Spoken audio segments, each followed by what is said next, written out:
Hi, and welcome back to this issue of the Missing Piece magazine, SelfAcceptance. My name is Christy Knights. I am a psychotherapist, an author, publisher, and the founder of iRise Leadership Institute. It is great to see you back again. Self-acceptance. Wow.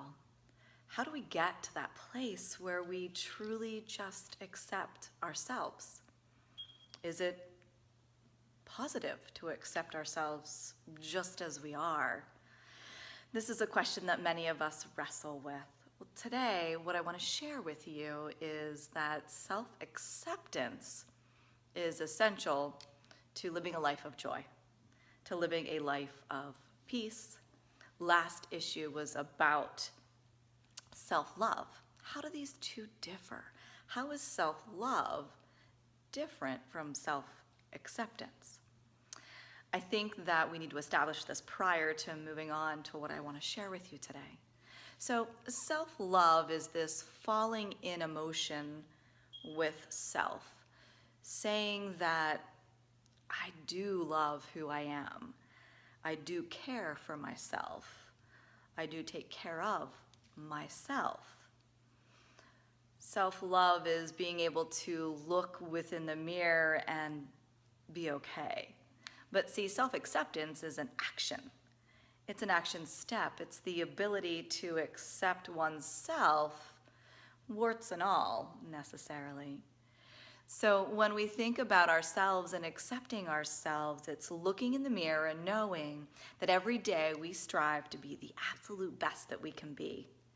And that is defined by different characteristics for you and I. But when you look in the mirror, are you the best that you can be? Are you living a life of service, making a difference to others, as well as truly accepting who you are and what you bring to the table of life? Now, there are days where I just don't accept myself, and I think it's beneficial. And what I mean by this is I may say, I am not happy with my weight, or I am not happy with my finances, or perhaps the way I served today. So that moment of a lack of acceptance really forces me to go above and beyond what I did yesterday. So each day I strive to do better than I did yesterday in a very healthy and balanced way. It's not about condemning oneself, but accepting that, yes, I do have struggles at times, and with those struggles, I will leverage them to accept and love myself at a greater level so that I can give back, contribute, and serve other people.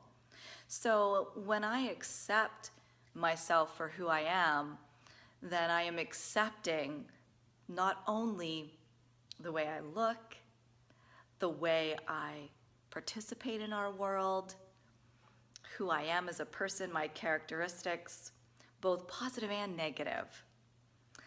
I have a negative attribute, at least some people would say it's negative, where I overthink everything. Well, at work, that's very appropriate. You know, in my private practice, it's my job to overthink so that I can help clients see blind spots in their life, help them analyze perhaps how a trauma may have affected them emotionally or within their brain chemistry, and help them work through that. So at work, overthinking, although it's a characteristic of mine, a trait of mine, is very positive. However, whenever my child may be a few minutes late returning home, I overthink, worry, and obsess is a negative trait to accept. That's something that I have to work through in my life. So what are some of the areas in your life that's difficult to accept about yourself? Is it a positive trait? Is it a negative trait that you need to reframe and look in a positive way? There are also traits, for example, about myself that are positive that I struggle to accept. What do I mean by that? Well, when I talk with clients on a daily basis, one of the questions I ask them is, what is your strengths? What really is something that you adore about yourself? Many people are not able to list their strengths. Many say, I don't know what my strengths are, or I don't have strengths. Well, I disagree. We all have strengths. Are you able to look within yourself, identify those strengths, and embrace them? Accept that about yourself so that you can use it to serve others. Here's an example. One of my strengths is the ability to build rapport quickly and to draw people in to the world of psychotherapy. In my space, they feel, and they report this to me, they feel loved, accepted, validated, respected. They feel as if they're sitting there with a friend. So it's a safe space, it's a comfortable space. Sometimes it's hard for me to admit that that's a strength of mine. I want to be humble. I do not want to brag. I want to be respectful of that. I'm losing words because it's hard to talk about.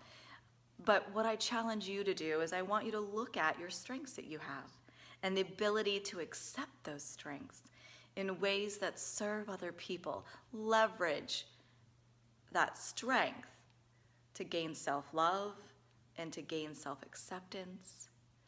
So when we're talking about self-acceptance, this issue of the Missing Piece magazine, I want you to be able to accept yourself for who you are, both your positive and your negative traits, or what the world may view as your negative traits. In the same respect, when you are operating from your strengths and you identify what may be an area of weakness, instead of sitting in that and spending your time analyzing that, I want you to let it go and focus on your strengths. Learn to love and accept yourself for the strengths that you have identified and how your strengths serve our world and create success in your life. Thank you for taking this time to enjoy the Missing Piece magazine, Self-Acceptance. My name is Christy Knights. Have an amazing day, and I will see you next month.